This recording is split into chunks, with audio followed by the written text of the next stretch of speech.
आपको पता ही है, 5th-6th क्लास से पढ़ते चले आ रहे हैं आप। सिर्फ छोटी सी मैं आपको थोड़ा सा इंट्रोडक्शन दे रहा हूँ मैटर का। आप सब जानते हैं कि मैटर का मतलब है मादा, और matter is all around us. Matter हमारे इर्द गिर्द हर तरफ है।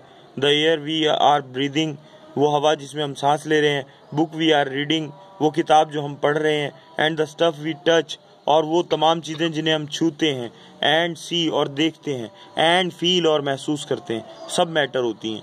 Matter is simply defined as, matter को आप सादा तौर पर इस तरह से इसकी तारीफ कर सकते हैं। ये वही डेफिनेशन है जो आप 5th-6th से पढ़ते चले आ रहे हैं। Anything that has mass and occupies space, हर वो चीज़ जो वजन रखती है, यानी वो हर वो चीज़ जो कमियत रखती है और जगह घेरती है, उसको हम क्या कहते हैं? मैटर कहते हैं। तो डेफिनेशन सिर्फ आप इतनी ही सिर्फ इसकी याद रखें कि anything that has mass and occupy space is called matter. हर वो चीज़ जो कमियत रखे, जिसका मास हो और वो जगह घेरे, उसको मादा कहते हैं। And there are 3 states of matter. You have already learned in 6th class that there are 3 states of matter, solid, liquid and gas. But you will study some new states of matter in this chemistry of 9th class, known as plasma, और इसी तरह से boss ion condensate model वगैरह ये आप पढ़ेंगे। सही है, चलें जी आगे चलते हैं। एटम का भी आपको पता है कि एटम मादा का सबसे छोटे से छोटा जर्रा, ठीक है, लिखा है matter is made up of smallest particle which are known as atom. मादा जो है ना, वो इंतहाई छोटे छोटे जर्रात से मिलके बनता है, और उन जर्रात को आप क्या कहते हैं? एटम कहते हैं। Atom are basic unit of matter. Atom किसी भी मैटर की बुनियादी इकाई है, चाहे वो गैस हो, चाहे वो सॉलिड हो, चाहे वो लिक्विड हो। एंड मतलब ये कि अगर एटम नहीं होंगे एटमों के मिलने से, तो वो मैटर भी नहीं बनेगा। And define structure of element, और इसके अलावा एटम जो है वो अनासिर की साख्त की वजाहत भी करता है। समझ आ गई बात? एटम का लफ्ज़ जो है वो एक जो है लातीनी ज़बान के लफ्ज़ एटोमॉस से निकला है, और उसका मतलब होता है इंडिविजिबल, इंडिस्ट्रक्टिबल, नाकाबिल तकसीम और जिसे काटा ना जा सके। समझ आ गई बात? तो कहने का मकसद ये है कि एटम सबसे छोटा ज़र्रा है। अच्छा आगे चलते हैं। मॉलिक्यूल है। मॉलिक्यूल क्या है? A molecule is the smallest particle in a chemical element or compound। किसी भी एलिमेंट और कंपाउंड में सबसे छोटा जर्रा इन्होंने लिखा है, लेकिन actually a molecule is a group of atoms।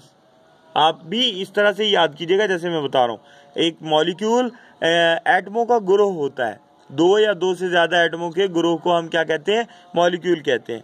और ये केमिकल एलिमेंट या कंपाउंड जो होते हैं, that has chemical properties of that element, उन जिस एलिमेंट या कंपाउंड के मॉलिक्यूल्स होते हैं उन्हीं जैसी खसूसियात वो रखते हैं। समझ आ रही है बात? मसलन पानी के जितने भी मॉलिक्यूल्स हैं वो वाटर की ही खसूसियात रखते हैं उन सब में। इस तरह कार्बन डाइऑक्साइड के जितने मॉलिक्यूल्स हैं उनमें कार्बन डाइऑक्साइड की ही खासियत पाई जाती है। Molecules are made up of atoms that are held together by chemical bond. Molecule वो कहता है ऐसे एटमों से मिलकर बने होते हैं, वो एटम जो कि एक दूसरे के साथ बॉन्ड्स के जरिए जुड़े होते हैं। केमिकल बॉन्ड यानी वो कशिश की कुव्वतें जो एटमों को जोड़ देती हैं और मॉलिक्यूल बना देती हैं। 2 या 2 से ज़्यादा एटम्स को आपस में जोड़े रखती हैं या मॉलिक्यूल बना देती हैं, उनको हम क्या कहते हैं? उनको हम कहते हैं केमिकल बॉन्ड। क्या कहते हैं? Chemical bond. तो ये आपका हो गया। आगे मॉलिक्यूल्स की अक़साम है, ये जो है वो भी मैं कह रहा हूँ कि साथ के साथ ही आप पढ़ लें। मॉलिक्यूल जो है, अगर मॉलिक्यूल 2 एटमों पर मुश्तमिल हो तो वो जो है बाई मॉलिक्यूल कहलाएगा। समझ आ रही बात? और अगर 3 एटमों पर मुश्तमिल हो तो ट्राई मॉलिक्यूल कहलाएगा। समझ आ रही बात? और बहुत सारे एटम्स पर अगर मुश्तमिल हो तो उसको पॉली मॉलिक्यूल कहेंगे। क्या कहेंगे? पॉली मॉलिक्यूल कहेंगे। एक एटम अगर सिर्फ हो तो वो मोनो एटॉमिक होता है। क्या होता है वो? Monoatomic. Monoatomic, biatomic, triatomic और पॉली एटॉमिक। समझ आ रही बात? These are the types of molecule. ये मॉलिक्यूल्स की अक़साम है। आगे आप पढ़ेंगे तो इंशाल्लाह आप सिर्फ देखेंगे आपको समझ में आ जाएगी ये बात। आगे चलते हैं। सब्सटेंस है। सब्सटेंस क्या होता है? सब्सटेंस आमतौर पे सब्सटेंस से भी मुराद आप कोई भी मादा ले लेते हैं, लेकिन देखते हैं कि बुक में आपको क्या बताया।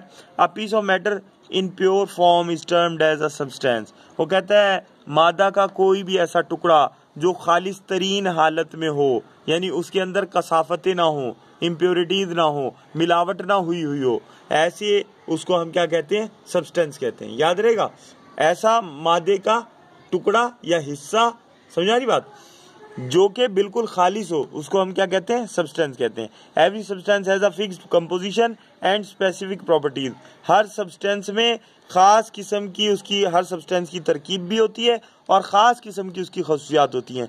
Every substance has physical and chemical properties.